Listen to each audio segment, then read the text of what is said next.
सिद्धिर्भवतु मे सदा। नमो प्रज्ञाश्रमणाय नमः श्रीबालयोगिने नमो आचार्यदेवाय नमः श्रीविरागसिन्धवे नमः श्रीविशुद्धसिन्धवे। देवले अनंतानंद पंच परमेश्वर भगवान ने की जय। देवादिदेव एक से आदिनाथ भगवान ने की।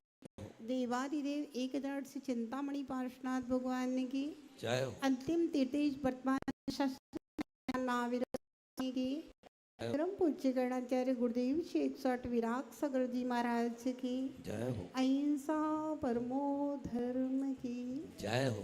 बोले परम पूज्य गणेश हरिका रत्न 105 विवाह श्री माता जी की हरिका संघ की जय। वंदन।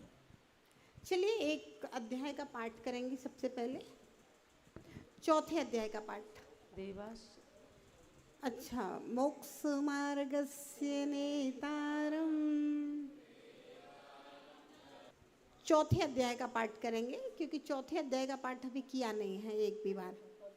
देवास चतुर्निकायः आदितस्त्रिषु पीतान्तलेशा शेषा स्पर्शो शब्द मना प्रविचाराः ज्योतिष्का सूर्या चंद्रमसौ ग्रह नक्षत्र प्रकीर्णक तारकाश्च मेरु प्रदक्षिणा नित्यगत्योन्द्रिलोके तत्कृतः काल विवाहकाः बहिरवस्थिताः वैमानिकाः कल्पोपपन्नाः कल्पातीताश्च उपरि उपरि सौधर्म ईशान सानत कुमार महेंद्र ब्रह्म ब्रह्मोत्तर लांतव कापिष्ट शुक्र माह शुक्र सतार सहस्रारे श्वानत प्राणतयोरारणाच्युत योर्नवसुग्रैवेयकेषु विजय विजयंता परायतेषु सर्वार्थ सिद्धौ च स्थिति प्रभाव सुख दुतिलेशा विशुद्धि इंद्रियावधि विषयतोधिकाः गति शरीर परिग्रहाभिमानतो हीनाः पीत पद्म शुक्ललेशा द्वित्रिशेषेषु प्राग्रैवेयकेभ्यः कल्पाः ब्रह्मलोकालयालोकान्तिकाः सारस्वतादित्यवन्यरुणगर्दतोय तुषिता व्यावादारिष्टाश्च विजयादिषु द्विचर्माः औपवादिक मनुष्येभ्यः शेषा स्त्रियज्ञोनयः स्थितिरसुरनाग सुपर्णद्वीप शेषाणां सागरोपम त्रिपल्योपमार्धहीनमिताः सौधर्मैशान्योः सागरोपमे अधिके सानत कुमार महेन्द्रयोः सप्त त्रिसप्तनवेकादश पंचदश त्रयोदश पंचदश विरधिकानि तु आरणाच्युता दूर्धमैकैके नवसु ग्रैवेकेषु विजयादिषु सर्वार्थ सिद्धौ च अपरापल्योपमधिकं पर्ता पर्ता पूर्वा पूर्वानन्तरः नारकाणां च द्वितीयादिषु 10 सहस्राणि पद्मायां भवनेषु च व्यन्तराणां च परापल्योमधिकं ज्योतिष्काणां च तदस्थभागोपरात् लोकान्तिकानामष्टौ सागरोपमाणि सर्वेषाम् इति तत्वार्थाधिगमे मोक्षशास्त्रे चतुर्थो अध्याय। नमो नमः। कल आप लोगों ने क्या क्या पढ़ लिया है?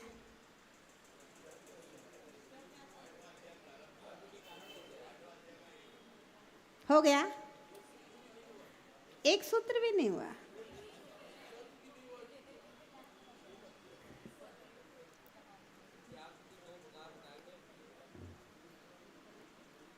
एक व्यक्ति ने प्रश्न किया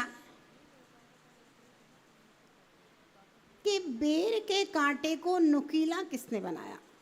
राजेश जी, बेर के कांटे को नुकीला किसने बनाया? रितेश भैया, गुलाब के पुष्प में सुगंध किसने भरी? गुलाब के पुष्प को सौंदर्यशाली किसने बनाया? आसमान को नीला किसने बनाया? एक बच्चा राजमहल में जन्म लेता है, दूसरा बच्चा फुटपाथ पे जन्म लेता है। जेके जैन साहब, ऐसा क्यों है? एक बच्चा बहुत पढ़ता है लेकिन फिर भी पास नहीं होता, दूसरा बच्चा परीक्षा के दिन ही पढ़ता है फिर भी पास हो जाता है। इतने सारे बच्चे कंपटीशन में बैठते हैं और कई बार ऐसा होता है जो थोड़ा कम पढ़ने वाले कमज़ोर बच्चे होते हैं वो कंपटीशन में निकल जाते हैं और बहुत अच्छे ब्रिलियंट स्टूडेंट एक एक नंबर से रह जाते हैं। ऐसा क्यों? किसी सुंदर लड़की को भी बहुत खड़ूस पति मिलता है और किसी के घर में कुछ नहीं होता, गरीब घर की है, देखने में भी सुंदर नहीं है, फिर वो उसको करोड़पति और बहुत प्रेम करने वाला पति मिल जाता है।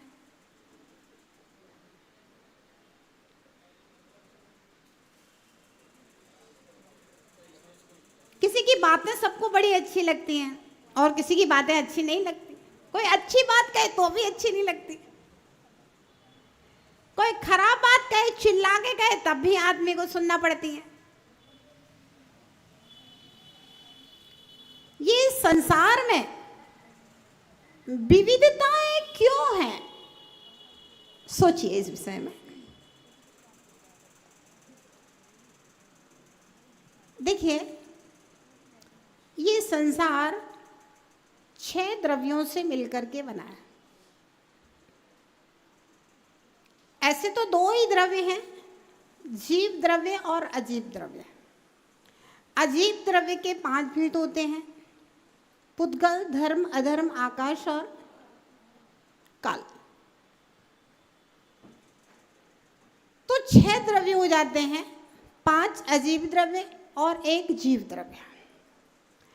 अनुभव करना, महसूस करना, सोचना, विचारना, सुख दुख को महसूस करना, ये सब आत्मा का काम है। बाकी काल द्रव्य तो लोकाकाश के हर प्रदेश के ऊपर बैठा हुआ है और परिणमन कर रहा है और सारे द्रव्यों के परिणमन में निमित्त बना हुआ। आकाश द्रव्य सबको अवगाहन देने का काम है, जगह दे रहा है, स्थान खाली पड़ा हुआ है, आप रह सकते हो, आकाश की व्यवस्था। धर्म द्रव्य चलने फिरने में सहयोगी है, अगर धर्म द्रव्य नहीं होता तो सब कुछ कूटस्थ हो जाता है, कोई भी चल फिर नहीं सकता, हलन चलन की क्रिया खत्म हो जाती अगर धर्म द्रव्य नहीं होता तो।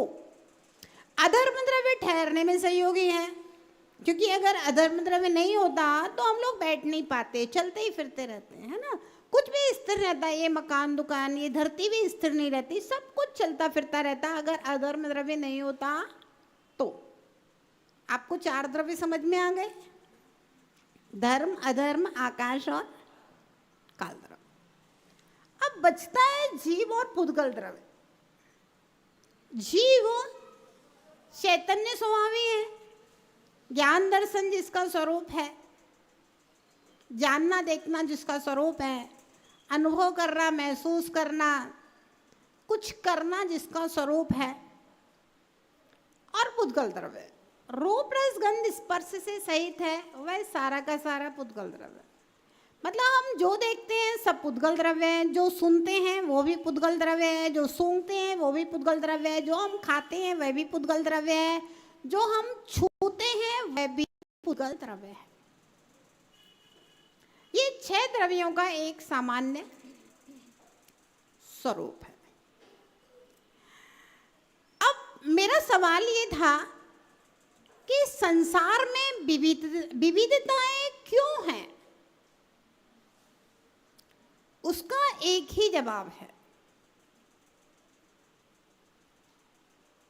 क्या है? कर्म। क्या जवाब है? कर्म। सिर्फ एक जवाब, कर्म।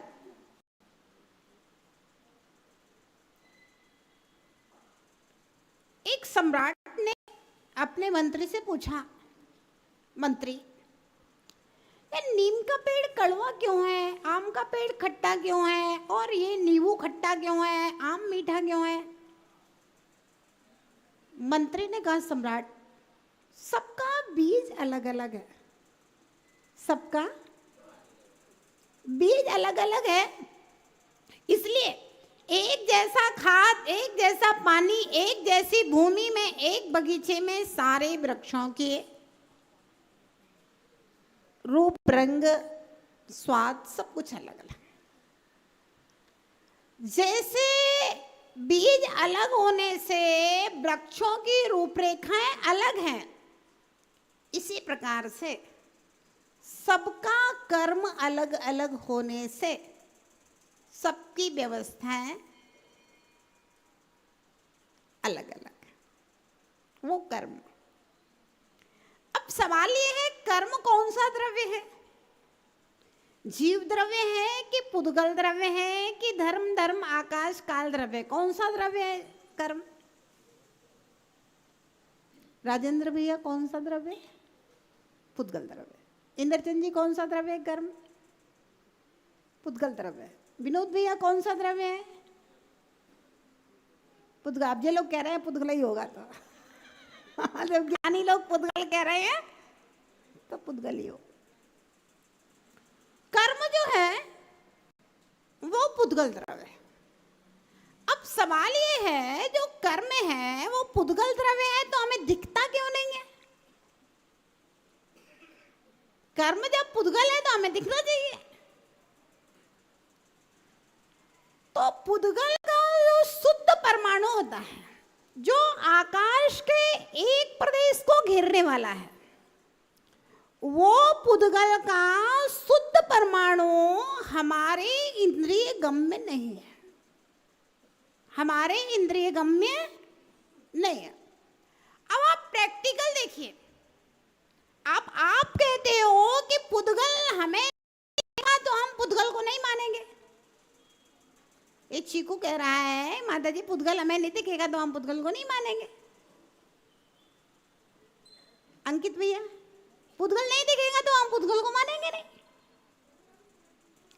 अब मेरा आपसे सवाल है, आप यहां बैठे हुए हैं, आपका कोई मित्र अमेरिका में है, आपने उसका मोबाइल नंबर लगाया, वहां का चित्र आपके मोबाइल में जा रहा है, आपका चित्र उसके मोबाइल में जा रहा है, आपकी आवाज वहां जा रही है 7 समंदर पार, उसकी आवाज 7 समंदर पार यहां आ रही है। आखिर कोई कनेक्शन है या नहीं? बोलो भैया, कनेक्शन है कि नहीं? बोलो। है। अब आप हमें ये बताइए, आखिर कौन सा तार लगा है मोबाइल का मोबाइल से? कोई तार लगा है क्या मोबाइल का मोबाइल से? दिख रहा है कोई तार? पहले लैंडलाइन होते थे तो फोन के तार जमीन के नीचे से जाते थे, जहां जहां कनेक्शन है वहां वहां बात होती थी। अब मोबाइल में तो कोई कनेक्शन दिख नहीं रहा, लेकिन फिर भी 7 समंदर पार की पुद्गल वर्गणाएं जो आंखों से दिखता है पुद्गल है, पुद्गल वर्गणाएं यहां तक आ रही हैं और आपके मोबाइल में वो पुद्गल चित्र दिखाई दे रहे हैं, वो पौद्गलिक आवाज ध्वनि तरंगे हमारे मोबाइल में आ रही हैं। आखिर कोई ना कोई कनेक्शन तो है ना वहां से यहाँ का। अब हम आपसे पूछते हैं, वो तो पुद्गल वर्णाएं आपकी आंखों से दिखती नहीं है, आप क्यों मानते हो उनको? क्यों मानते हो उनको?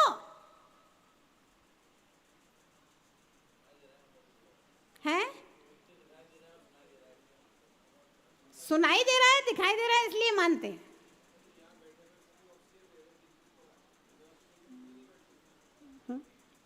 ऑक्सीजन ले रहे हैं, किसको दिख रहा है?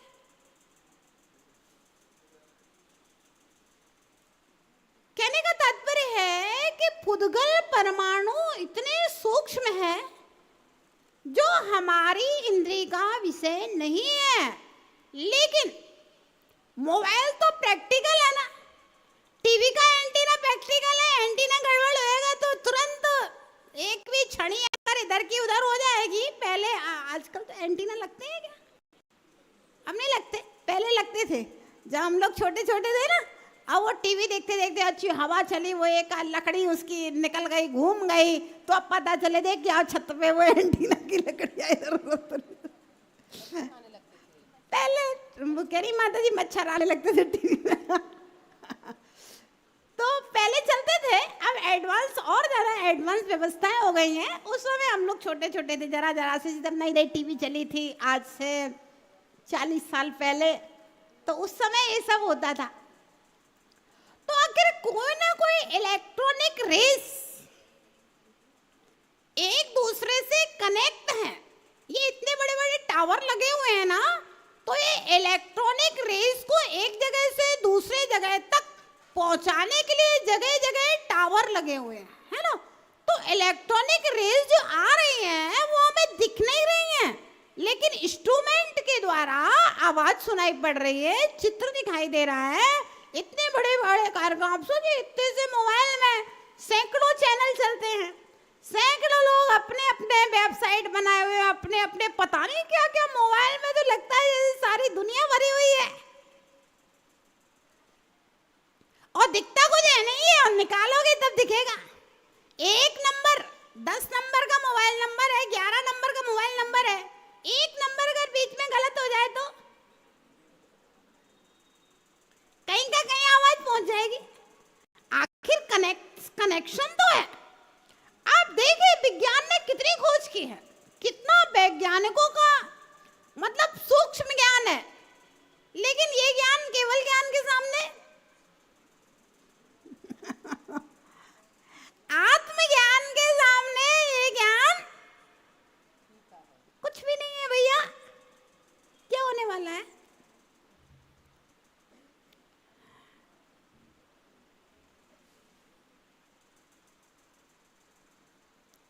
तो हम कर्म के बारे में चर्चा चल रहे थे, कर्म सिद्धांत पढ़ना है ना, तो पहले थोड़ा सा कर्म को समझे हैं, उसके बाद उस सिद्धांत को हम लोग पढ़ना शुरू करेंगे। तो कर्म जो है ये पुद्गल है। क्या है? पुद्गल है। 6 द्रव्यों में से कौन सा द्रव्य है कर्म?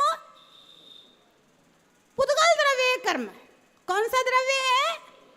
6 द्रव्यों के नाम याद हुए आप लोगों को कि नहीं? बोलो जी। मौसम का अनुकूलता हो और जिनवाणी का आनंद हो।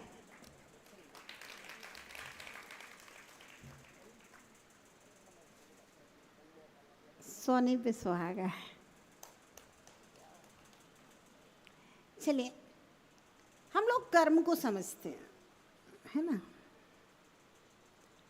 कर्म अगर आपके समझ में आ जाए तो बहुत बड़ा काम हो जाएगा। स्वर्गों को और नरकों को समझाना सरल है, कर्म को समझाना कठिन है। और हमारे जैन दर्शन का जो मूल है ना, वो कर्म समझ में आ जाए और आत्मा समझ में आ जाए, ये 2 चीजें बहुत महत्वपूर्ण है। कर्म और आत्मा समझ में आ जाए ना, फिर तो शरणान योग और मुनि धर्म समझना सरल है, उसमें कोई बहुत बड़ी बात नहीं है। तभी मुनि धर्म में और श्रावक धर्म में मन लगता है जब आपको कर्म और आत्मा समझ में आ जाए, क्योंकि सबसे सरल है स्वर्ग नरक समझना। इसलिए तत्वार सूत्र में पहला दूसरा अध्याय बाद में पढ़ाते हैं, पहले सरल सा सीधा सच्चा आप लोग स्वर्ग नरक की बातें समझो। अब ध्यान रखना, एक भी दिन का कोई गैप नहीं करना। अगर आप लोग गैप करेंगे, छुट्टी मारेंगे बीच बीच में, तो फिर कर्म सिद्धांत की बातें आपको समझ में नहीं आए। और कदाचित जिनकी इमरजेंसी है, महिलाओं को मान लो 4 दिन नहीं आना है, तो फिर मोबाइल से उसको बाद में सुन के कंप्लीट कर लेना। लेकिन यहाँ सुनने का जो आनंद है वो उसमें नहीं आएगा। लेकिन फिर भी कुछ नहीं से कुछ भला। सच्चा गाय का दूध नहीं है तो बच्चे को फिर डब्बा का दूध पिला दिया जाता है, चलो भैया। हरी सब्जियां नहीं खाता है आदमी पर्यूषण में, तो सूखी सब्जियां फिर खा लेता है। तो मोबाइल में सुनना सूखी सब्जी खाना है, डब्बे वाला दूध पीना है, और यहाँ सुनना तुरंत का निकला हुआ गाय का शुद्ध दूध पीना है और हरी सब्जियां खाना है। तो कुछ नहीं, से कुछ भला, कहते हैं नहीं मामा से काना मामा ठीक है। मामा नहीं है तो भैया काना मामा है तो मामा तो है कम से कम। तो मोबाइल में सुनना राजमार्ग नहीं है। राजमार्ग तो यहाँ बैठ कर के सुनने का जो आनंद है वो अलग है। और मोबाइल में फिर बात की जो नई इमरजेंसी जिनको नहीं मिल रहा है सुनने के लिए, तो फिर वो बाद में सुनना है। किसी को कहीं बाहर जाने की इमरजेंसी आ जाए, कोई कारण हो जाए तो उसके लिए, लेकिन छोड़े नहीं, एक भी दिन गैप नहीं होना चाहिए कि आज छुट्टी हो गई हमने सुना नहीं, ऐसा नहीं होना चाहिए। आप पर डे का सुनिए बात। तो हम लोग मूल जो है ना, और टाइम से आए, है ना। लेट आओगे तो फिर आधी बात निकल जाएगी, फिर आधी बात सुनोगे तो फिर भी समझ में नहीं आएगा। तो कर्म की बात हम समझ रहे थे, है ना। तो ये कह रहे थे कि पुद्गल द्रव्य इतना सूक्ष्म है, इतना सूक्ष्म है, इतना सूक्ष्म है कि हम कहें आंखों से दिखाओ तब हम मानेंगे, तो ये मूर्खों की भाषा है, समझदारों की भाषा नहीं है। अब हमारे सामने समस्या क्या है कि हमें दो चीजों को समझना है, एक तो कर्म को और दूसरा आत्मा को। कर्म को समझेंगे तब आत्मा समझ में आएगी, आत्मा को समझेंगे तो कर्म समझ में आएंगे। दोनों को समझेंगे तब आपको बात समझ में आएगी। और जैन दर्शन की सबसे बड़ी विशेषता है कर्म और आत्मा को समझाने की। हमने कहा ना, ये स्वर्ग नरक की जो बातें आपने पढ़ाई हैं ये तो बच्चों को पढ़ाने के लिए हाँ, ये बाल बोध है, सब स्वर्ग नरक की बातें सिखा करके आपको यहाँ बिठा लिया है। क्योंकि पहले दिन से कर्म समझाने लगते तो आप लोग तो दिमाग के ऊपर से चला जाता, उड़ते नहीं। लेकिन आप लोग जाना नहीं, बैठे रहना। समझ में नहीं आए तब भी आज नहीं कल, कल नहीं परसों समझाएंगे और आपको समझ में आएगा, ये मेरा विश्वास है। ऐसा विश्वास रखो हमारे ऊपर। तो ये मूर्खों की बातें हैं कि हम पुद्गल द्रव्य को तभी मानेंगे जब वो हमें दिखाई देगा। अब किसी ने सवाल कर दिया कि जब पुद्गल द्रव्य दिखाई नहीं देता, पुद्गल का परमाणु, तो हम उसको रूप रस गंध स्पर्श सहित कैसे माने? रूप रस गंध स्पर्श सहित कैसे माना? उसको भी हम अरूपी मान लेते हैं। एक व्यक्ति ने सवाल कर दिया तो कहा कि नहीं। अच्छा एक बात बताओ, आपको बहुत तेज प्यास लगी है, इंद्रचंद जी आपको बहुत तेज प्यास लगी है, और हमने एक ओस की बूंद आपकी जीभ के ऊपर रख दी, तो क्या आपकी प्यास बुझ गई? तो पानी प्यास बुझाता है कि नहीं बुझाता?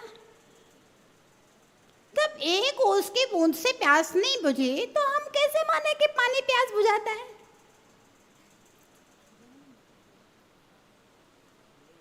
हैं? पानी प्यास बुझाता है, इस बात को हम राजेश भैया कैसे माने? अगर एक बूंद से प्यास नहीं बुझी तो ग्लास भर से प्यास बुझेगी, हम ये कैसे माने? और बूंद में प्यास बुझाने की क्षमता को आप मानेंगे कि नहीं मानेंगे? अगर बूंद में प्यास बुझाने की क्षमता नहीं है तो लोटा भर पानी में भी प्यास बुझाने की क्षमता नहीं है। लेकिन एक बूंद से प्यास नहीं बुझेगी, नहीं बुझेगी, नहीं बुझेगी, लेकिन बूंद में प्यास बुझाने की क्षमता है। हम जो समझाना चाहते हैं आप वहां तक पहुंचिए। एक पुद्गल के परमाणु में रूप रस गंध स्पर्श है, लेकिन मुझे मेरे ज्ञानगम में नहीं है, वो केवली भगवान के ज्ञानगम में है। अवधि ज्ञानी मुनि के, अवधि ज्ञानी के ज्ञानगम में भी नहीं, केवल ज्ञानी के ज्ञानगम में है। अपन ऐसा मान लें सीधा सीधी बात को। लेकिन अगर एक परमाणु में रूप रस गंध स्पर्श नहीं है तो इस पुद्गल के स्कंद में भी रूप रस गंध स्पर्श नहीं होना चाहिए, है ना। क्योंकि पुद्गल के स्कंदों को हम देख रहे हैं, सब में रूप रस गंध स्पर्श है। हमारा शरीर क्या है? आत्मा है कि पुद्गल है? पुद्गल है। शरीर के अंदर आत्मा है। जैसे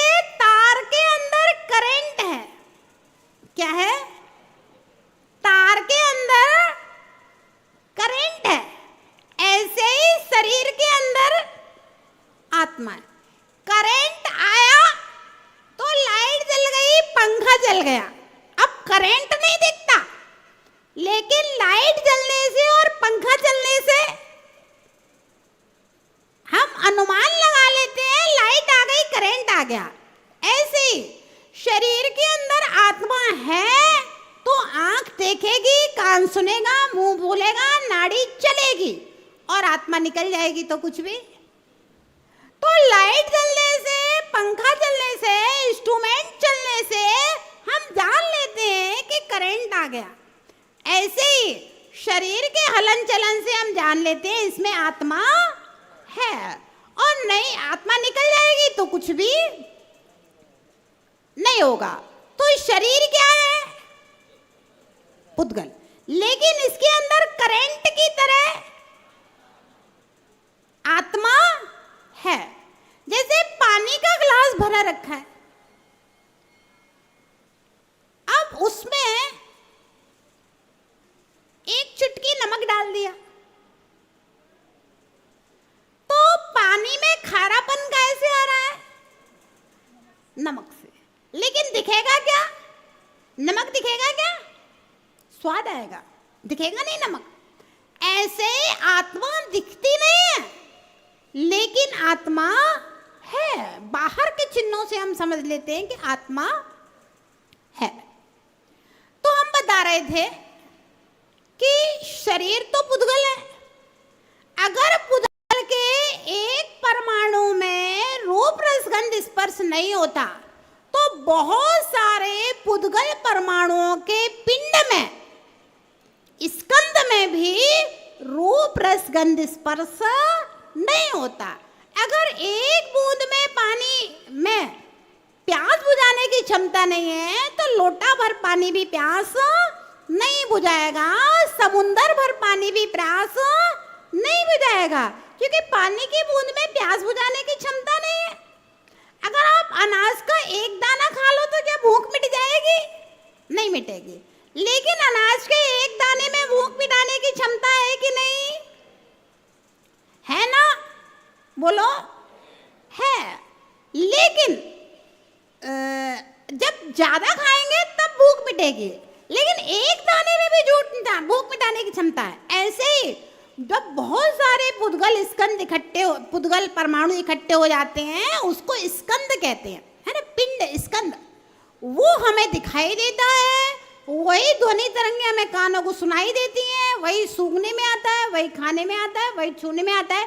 पुद्गल परमाणु दिखाई नहीं देता है, लेकिन पुद्गल में रूप रस गंध स्पर्श है।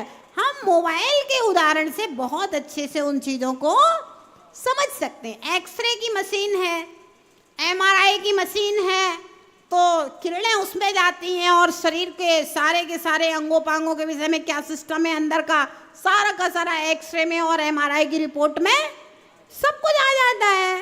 तो किरणें हैं ना जो दिखाई नहीं दे रही, लेकिन है, मशीन के द्वारा जा रही हैं और लौट करके आ रही हैं, रिपोर्ट पूरी की पूरी दे रही हैं। अब जैसे ब्लड में बैक्टीरिया हैं, अब बैक्टीरिया दिखते हैं क्या? नहीं दिखते ना, फिर भी हम ब्लड टेस्ट कराते हैं, यूरिन टेस्ट कराते हैं, ये कराते हैं कि नहीं कराते हैं? तो बैक्टीरिया दिखते नहीं है, लेकिन फिर भी है ना, विज्ञान इस बात को सिद्ध कर रहा है कि भाई है। तो हर पुद्गल हमें दिख जाए ये जरूरी नहीं है, ये मूर्खों की बातें हैं, जब हमें दिखेगा तब हम मानेंगे, लेकिन है रूप रस गंध स्पर्श से। तो हम लोग 8वां अध्याय पढ़ना शुरू करें, उससे पहले कर्म के विषय में समझ लें, फिर हम पढ़ेंगे तो बड़ा आनंद आएगा, आपको समझ में आ जाएगा। अब आत्मा और कर्म दोनों को समझना थोड़ा सा कठिन पड़ता है। क्यों? समस्या ये है कि ना तो आत्मा दिखाई देती है और ना कर्म दिखाई देते हैं। आत्मा का फल दिखाई देता है और कर्म का फल भी दिखाई देता है। आत्मा का फल दिखाई दे रहा है, भाई आंख देख रही है तो आत्मा है, कान सुन रहे हैं तो आत्मा है, हम चल रहे फिर रहे तो आत्मा है, हम सुख दुख का एहसास कर रहे हैं तो आत्मा है, ये आत्मा का फल दिखाई दे रहा है ना। दिखाई दे रहा है कि भाई किसी को ज्ञान, किसी को ज्यादा, किसी को कम।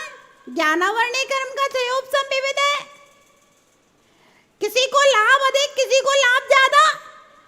अंतराय कर्म का चयोपसम है, किसी की शक्ति कम, किसी की शक्ति ज्यादा। अंतराय कर्म का चयोपसम है। शरीर की संरचनाएं अलग अलग, नामकर्म की व्यवस्था है, नामकर्म का फल है। तो ये सब क्या दिख रहा है? कर्म का फल भी दिखता है और आत्मा का फल भी दिखता है। ना आत्मा दिखती है और ना कर्म। तो पहली बात तो ये है कि हम आत्मा के अस्तित्व को मानते हैं या नहीं मानते? बोलो भैया, मानते हैं, है ना? कर्म के अस्तित्व को मानते हैं कि नहीं मानते हैं? मानते हैं, इतनी बात मान ली। दूसरी बात ये है, कर्म जो है वो पुद्गल द्रव्य है, अचेतन द्रव्य है, रूप रस गंध से सहित है। आत्मा जो है वो अरूपी है, वो ज्ञान दर्शन स्वरूपी है। इस बात को स्वीकारते हैं कि नहीं स्वीकारते हैं? अब आगे हम चलते हैं कि आत्मा नाम का जो द्रव्य है, आत्मा नाम की जो वस्तु है, किसने बनाई? मेरा आपसे सवाल है।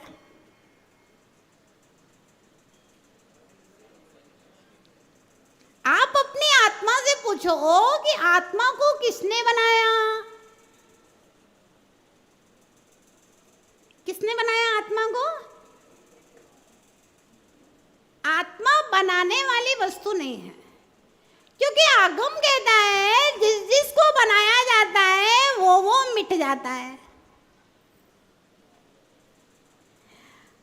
आत्मा अनादिकाल से है, अनंत काल तक रहेगी और स्वतः सिद्ध है। आत्मा को किसी ब्रह्मा ने नहीं बसाया, किसी विष्णु ने नहीं बनाया, किसी महेश्वर ने नहीं बनाया, किसी अरहंत परमात्मा ने भी नहीं बनाया। ये मत सोचना कि हमारे भगवान महावीर ने आत्मा को बनाया है, नहीं।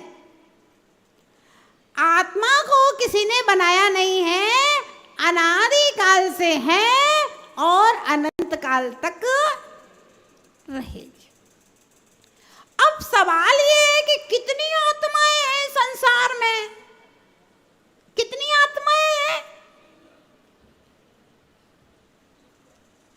विनोद भैया, कितनी आत्माएं हैं संसार में? ध्यान रखना, मतलब इतनी आत्माएं हैं, इतनी आत्माएं हैं, इतनी आत्माएं हैं कि हमारी कल्पना से परे है। एक निगोद देह में एक आलू स्कंद, एक स्कंद में असंख्यात अंडर, एक एक अंडर में असंख्यात आवास, एक एक आवास में असंख्यात पुलवी, फिर एक एक पुलवी में असंख्यात निगोद देह। अब एक निगोद देह में इतनी आत्माएं हैं कि अभी तक जितने सिद्ध हुए हैं अनादिकाल से, उनसे अनंत गुणी आत्माएं एक निगोद देह में है। मतलब एक निगोद देह की आत्मा को अभी तक मोक्ष नहीं हुआ है और ना कभी अनंत काल में होगा। अब सोचो, एक आलू में कितने आलू, कितने गाजर, मूली, सब में आलू जैसी आत्माएं हैं, इतनी आत्माएं, और तीनों लोग आत्माओं से ठस भरा हुआ है। समुद्र में पानी की बूंदें तो कम हैं, संसार में उन पानी की बूंदों से अनंत गुणी आत्माएं ज्यादा है।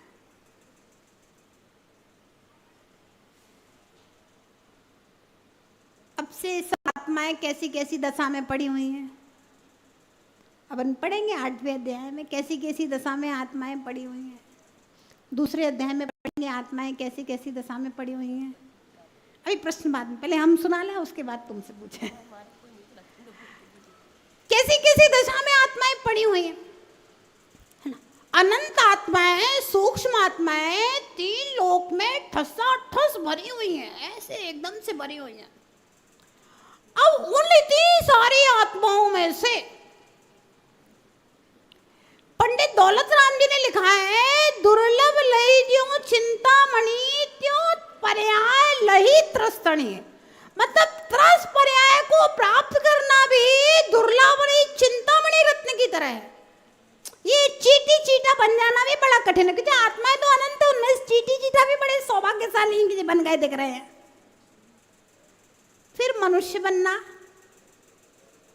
जैन कुल में जन्म लेना, मंदिर मिलना, स्वस्थ शरीर होना, तत्वार्थ सूत्र सुनना,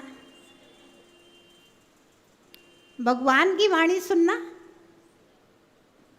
कितने सौभाग्यशाली हो भैया। पूरा समुद्र तैर करके आ गए। क्या करके आ गए? अब हम लोग बिल्कुल किनारे पे आ गए। अगर हम जिनवाणी जो सुन रहे हो इसके ऊपर श्रद्धा कर लो, महाराज बन जाओ तो बहुत अच्छी बात है। आकांक्षा, माताजी बन जाओ तो बहुत अच्छी बात है।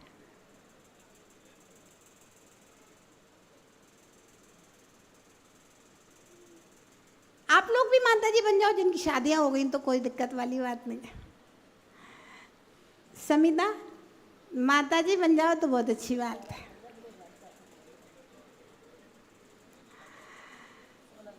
सोनल, माताजी बन जाओ तो बहुत अच्छी बात है। हम बना लेंगे, कभी भी आ जाना। 60 साल में, 70 साल में, 80 साल में आ जाओगी तो भी बना लेंगे, 90 साल में आओगे तो भी बना लेंगे, लेकिन मरने के पहले आ जाना।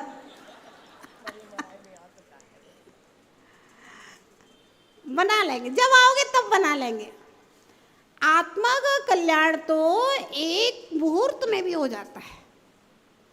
अगर कोई मरने के एक मुहूर्त पहले भी आ जाता है तो जैन दर्शन उसकी आत्मा का कल्याण कर देता है।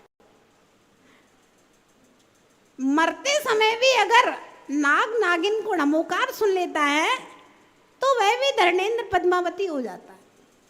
भैया, अभी तक जितने पाप किए हों उनका पश्चाताप कर लेना।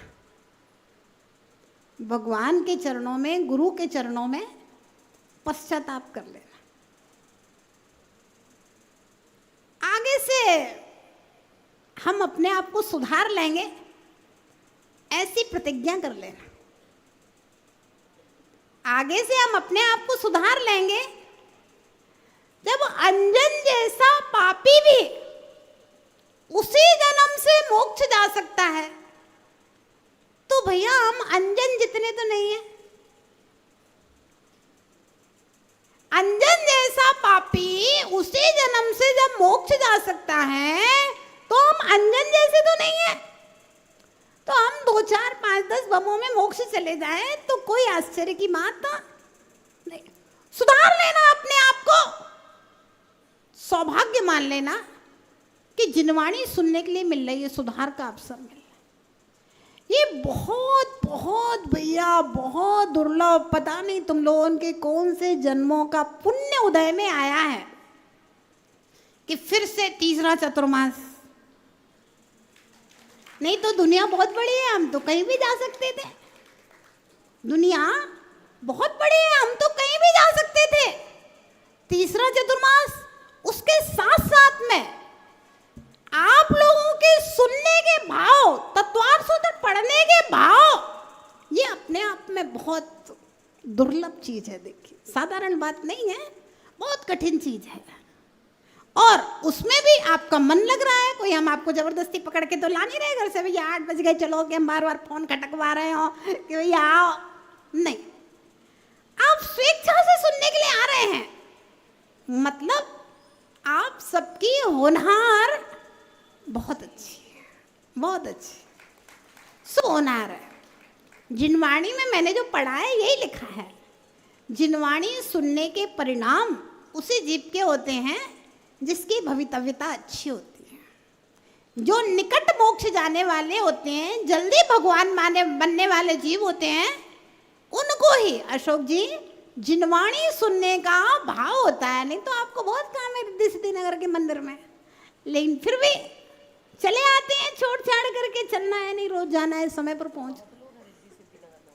बहुत लोग हैं, कोटा में लोगों की कमी थोड़ी ना है, लेकिन जिनकी होनहार अच्छी होती है, जिनकी भवितव्यता अच्छी होती है, जो आसन्न भव्य है, निकट भव्य है, जिनका मोक्ष बहुत निकट है, उनके ही जिनवाणी सुनने के भाव होते हैं। और बाकी भैया खाना पीना में तो वैसे ही भीड़ हो जाती। खाने पीने में भीड़ होना, ढोल धमाके में भीड़ होना, नाच गाने में भीड़ होना, ये उसमें भी पुण्यात्मा आ पाते हैं, पापी जब उसमें भी नहीं आते हैं, लेकिन फिर भी सरल है। लेकिन जिनवाणी सुनने में भीड़ होना, तत्वार्थ सूत्र पढ़ने में भीड़ होना, लोग आश्चर्य करते हैं। हम बताते हैं कि भैया 300 लोग पढ़ने आते हैं, तो लोग कहते हैं 300 लोग कैसे पढ़ने आते हैं, वो भी तत्वार्थ सूत्र जैसी क्लास है। विश्वास नहीं होता क्यों विनोद जी? नहीं होता ना। विनोद जी को खुद अपने ऊपर विश्वास नहीं था कि हम तत्वार्थ सूत्र पढ़ेंगे। क्यों अंकित, तुम्हें तो खुद ही विश्वास नहीं था कि हम तत्वार्थ सूत्र की क्लास में आ जाएंगे। मैंने कहा भैया आना, 4 दिन आना, मन नहीं लगे तो 5वें दिन नहीं आना, 4 दिन तो आके बैठो। क्यों रितेश, तुम्हें खुद ही विश्वास नहीं होगा? राजेश जी कह रहे हमें भी नहीं था कि हम तत्वार्थ सूत्र सुनने के लिए आएंगे। इतनी भारी परीक्षा। किताब पहली बार देखी, मतलब तत्वार्थ सूत्र सुनने के लिए बैठना, सुनने की ललक होना, तो इसका मतलब है कि आपकी भवितव्यता अच्छी है, आप निकट में, आप जल्दी भगवान बनने वाले हैं, इसलिए आप यहाँ बैठ करके इन तत्वों की बातों को सुन रहे हो, है ना। तो इतने सारे जीव द्रव्यों में हम मनुष्य बन गए, पुरुष बन गए, और पुरुष बनने के बाद जैन कुल जिनवाणी श्रवण में अपना परिणाम लग रहा है, अंतरंग में विशुद्धि जा रही है, भाव श्रुत अपने अंदर पैदा हो रहा है। कितनी बड़ी बात है। बस अब देर किसकी है?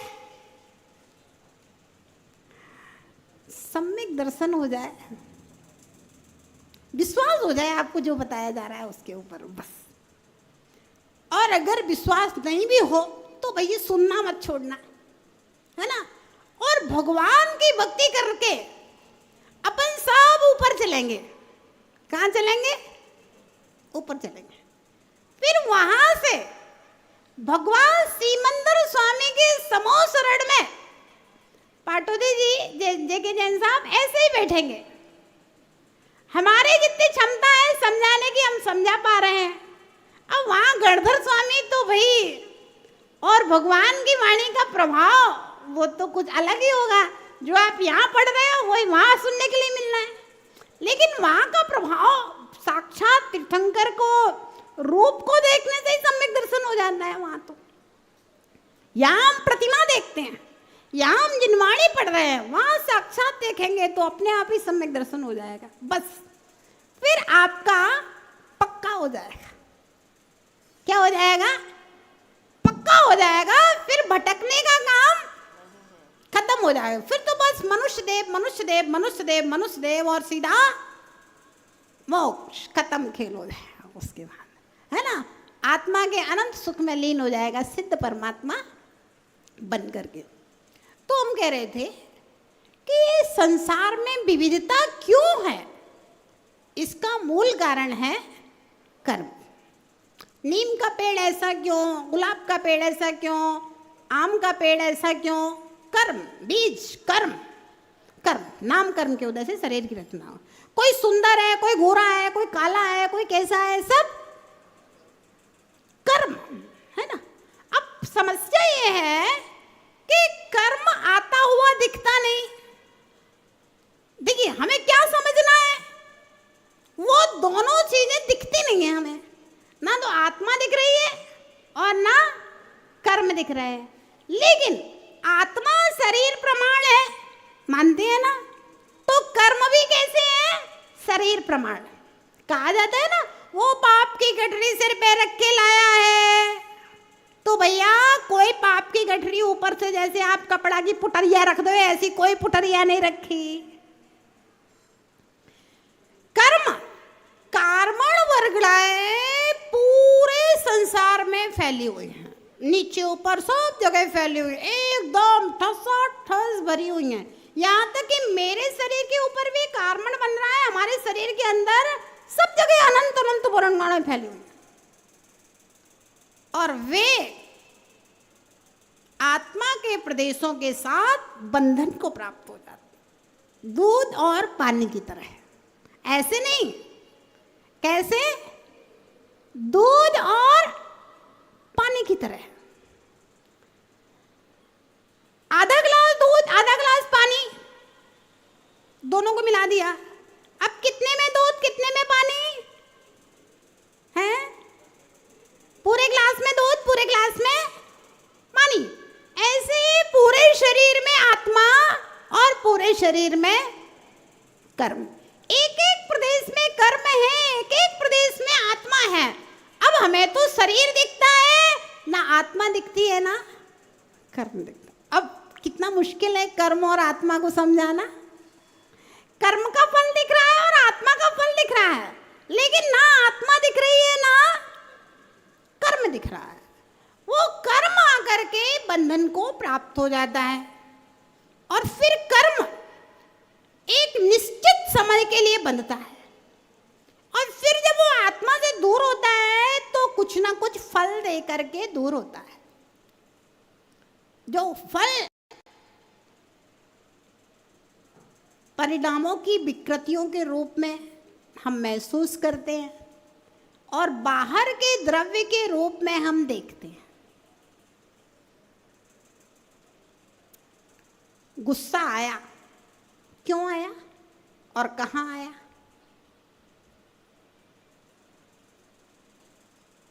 सोचो मनोज भैया, आपको गुस्सा आया, दुकान पे आया कि घर में आया कि ऑफिस में आया? कहाँ आया गुस्सा? अशोक जी, गुस्सा कहाँ आया?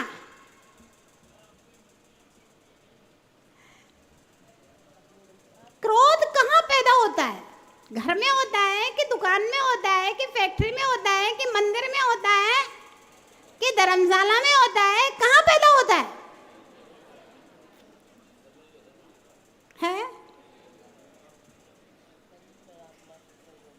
क्रोध हमेशा आत्मा में पैदा होता है। कहाँ पैदा होता है? अभी तो हमें यही नहीं पता क्रोध पैदा कहाँ हो रहा है। अभी तो मुझे ये नहीं मालूम कि क्रोध पैदा कहाँ हो रहा है।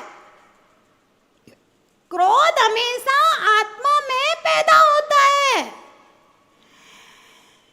क्रोध, मान, माया, लोभ, मिथ्यात्व, राग, द्वेष, पुण्य, पाप, ये सब विभाव अर्थ पर्याय हैं आत्मा की, पुद्गल की पर्याय नहीं है। अब सवाल ये है कि क्रोध पैदा क्यों हो रहा है, कहाँ पैदा हो रहा है? तो अपन ने जान लिया, सबको विश्वास हो गया ना, पता चल गया क्रोध कहाँ पैदा होता है, आत्मा में। अब क्यों पैदा हो रहा है क्रोध, बताओ? क्या सास अच्छी नहीं है इसलिए गुस्सा आ रही है, कि बहू अच्छी नहीं है इसलिए गुस्सा आ रही है, कि पति अच्छा नहीं है इसलिए गुस्सा आ रही है, कि पत्नी अच्छी नहीं है, ढंग का काम नहीं करती इसलिए गुस्सा आ रही है? क्यों गुस्सा आ रही है बोलो? क्रोध क्यों पैदा हो रहा है? आप देखिए,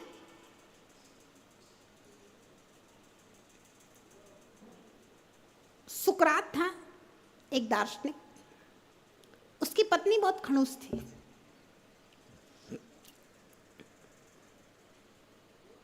एक दिन अपने शिष्यों के साथ में आया, लेट हो गया थोड़ा, पत्नी को आई गुस्सा, ऊपर छत से दरवाजा खटखटाया, पहले तो उसने खोला नहीं, फिर भी खटखटाया तो उसने ऊपर छत से जा करके एक बाल्टी पानी डाल दिया ऊपर से, फिर दरवाजा खोला।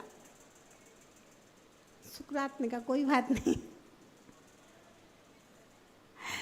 रोजाना तो गरजती थी, आज बरस गई, कोई बात। एक कवि माघ थे, खेत में से गन्ने लेके आए, बड़े बड़े दयालु थे, बड़े दयालु थे। रास्ते में जो गरीब गरीब लोग थे, एक एक गन्ना बांट के पूरे गन्ने खत्म, एक गन्ना केवल घर में आया। पत्नी ने कहा आज फसल लेकर के आए? बोले हाँ। एक गन्ना, बाकी गन्ने कहाँ गए? तो रास्ते में बेचारे गरीब लोग थे, बच्चे थे, मांग रहे थे, दे दी। पत्नी ने हाथ में से गन्ना छुड़ाया, अच्छा एक मारा, एक के दो टुकड़े हो गए। बोले अच्छा हुआ, हमें तोड़ना पड़ता। अब दो हो गए, एक तुम चूस लो, एक हम चूस लेते।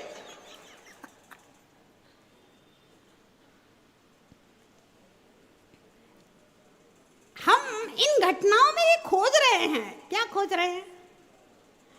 क्रोध क्यों आता है?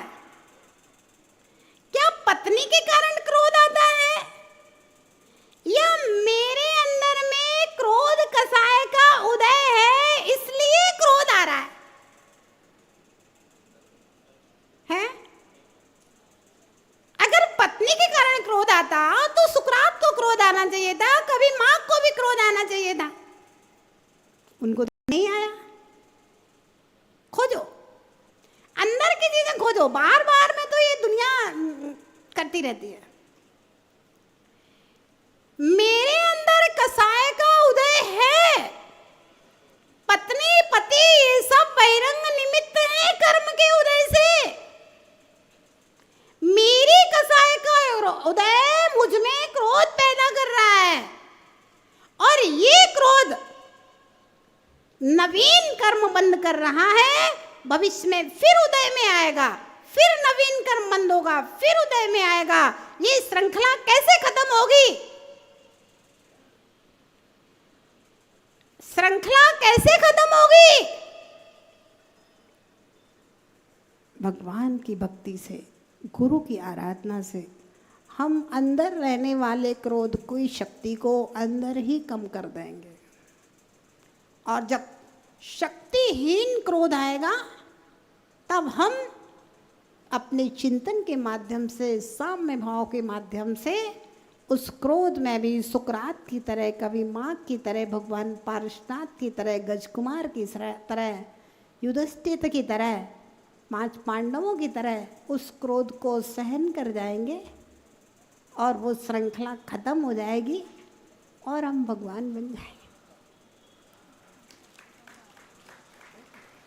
दोनों चीजें, भगवान की भक्ति का, गुरु की सेवा का, जिनवाणी की स्वाध्याय का क्या प्रभाव है कि अंदर ही अंदर हम क्रोध की शक्ति को ढीला कर दें। क्योंकि तेज कर्म का उदय आएगा, आप झेल नहीं पाओगे। तीव्र कर्म का उदय आएगा, आप झेल नहीं पाओगे, और आप उस कर्म के अनुसार ही क्रिया कर बैठोगे। हम भक्ति के माध्यम से, पर्युषण पर्व में पूजन के माध्यम से, जाप के माध्यम से, सादगी के माध्यम से अंदर ही अंदर उसकी शक्ति को कमजोर कर दें, क्रोध की शक्ति को कमजोर कर दें और अपना प्रभाव बढ़ा लें। फिर जब वो क्रोध कसाय उदय में आएगी और मेरा प्रभाव बढ़ा हुआ होगा, हम समता भाव से उसको पारशनाथ की तरह झेल जाएंगे और कर्म के ऊपर विजय प्राप्त करके भगवान बन। नहीं तो क्रोध आया, सबसे पहला धर्म कौन सा है? उत्तम क्षमा धर्म। क्या कहते हैं उत्तम क्षमा धर्म? मूलाचार में लिखा है, भगवती आराधना में लिखा है, कालुष्य अनुत्पत्ति क्षमा। कलुषता पैदा ही नहीं होना चाहिए, इतनी क्षमता मेरे अंदर होना चाहिए।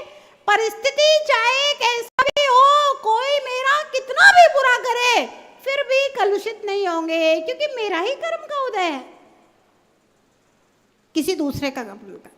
पति चाहे कैसा भी हो, पत्नी चाहे कैसी भी हो, बच्चे चाहे कैसी भी हो, सास ससुर चाहे कैसा भी हो, मित्र चाहे कैसा भी हो, पड़ोसी चाहे कैसा भी हो, मुझे गुस्सा नहीं करना, नहीं करना, नहीं करना, क्योंकि सब मेरे कर्म का उदय है।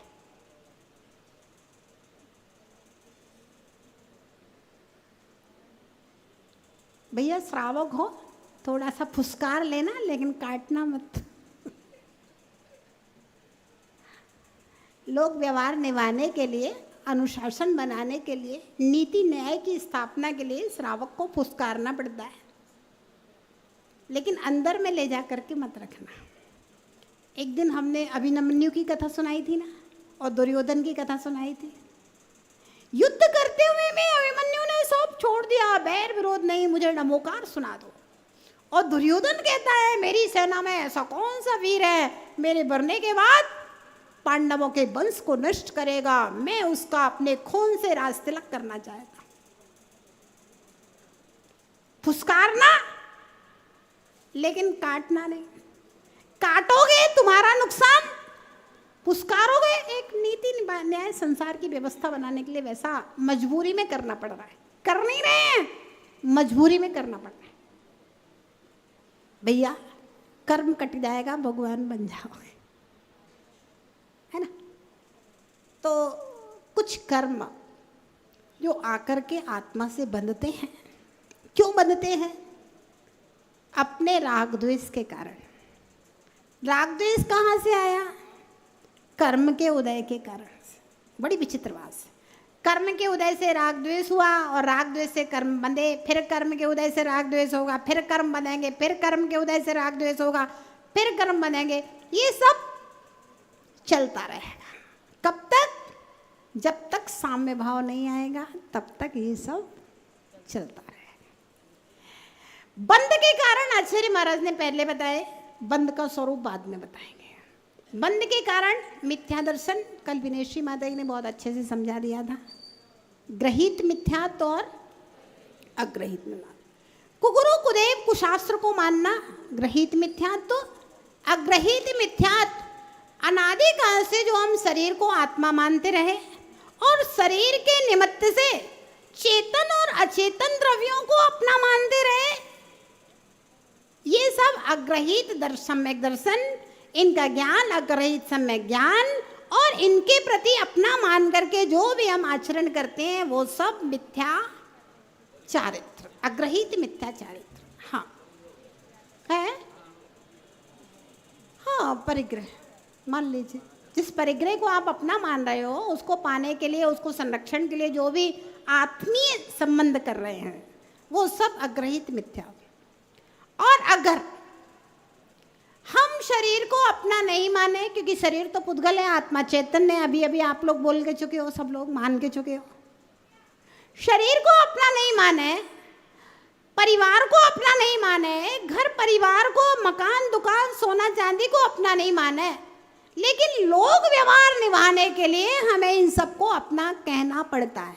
और कहेंगे, ऐसा नहीं कहेंगे कि भैया हमारा मकान नहीं है, भैया हमारा मकान नहीं, निकलो बाहर, ताला चाबी हमारा लगेगा, हमारा है, कोई दूसरा कहेगा। भाई मकान तो हमारा है, देखो मकान हमारा है, स्वामित्व के भाव से हम इसके स्वामी हैं, हमने कमाया है मेहनत करके और ये मकान हमारा है। लेकिन फिर भी आंख बंद करके जब सामायिक में बैठेगा, मेरे आत्म तत्व का जब यह शरीर ही नहीं है तो मेरा मकान भी नहीं है, मेरा घर परिवार, माता पिता, भाई बहन, कुछ भी मेरा नहीं है। दोनों बातों में आप बैलेंस कैसे बना सकते हो, ये आप सोचो। दोनों में बैलेंस बनाना है। मकान मेरा है भी और मकान मेरा नहीं भी है। आज आप सोच के आना, फिर आगे अपन कल देखेंगे। मैंने घड़ी नहीं देख पाई इसलिए 4 मिनट एक्स्ट्रा हो गए। आगे हम लोग कल देखेंगे कर्म बंध कैसे होता है, किस किस कर्म का कैसे कैसे फल मिलता है संसार में। फिर आप जैसे देखोगे ना संसार को, तो आपको यही दिखेगा, भाई इस कर्म का ये फल, इस कर्म का ये फल है, ये ऐसे हो रहा है। सब संसार की सच्चाइयाँ आपके सामने आ जाएंगे और कैसे जीवों का कल्याण हो ये भी समझ में आ जाएगा, मेरा कल्याण कैसे हो ये भी समझ में आ जाएगा। सब चीज कर्म सिद्धांत और आत्मा, 2 चीजें समझ लो, आपको सारी दुनिया सरल हो जाएगी। जय बोलिए महावीर भगवान। अब जिनके भी शंका समाधान थे वे सब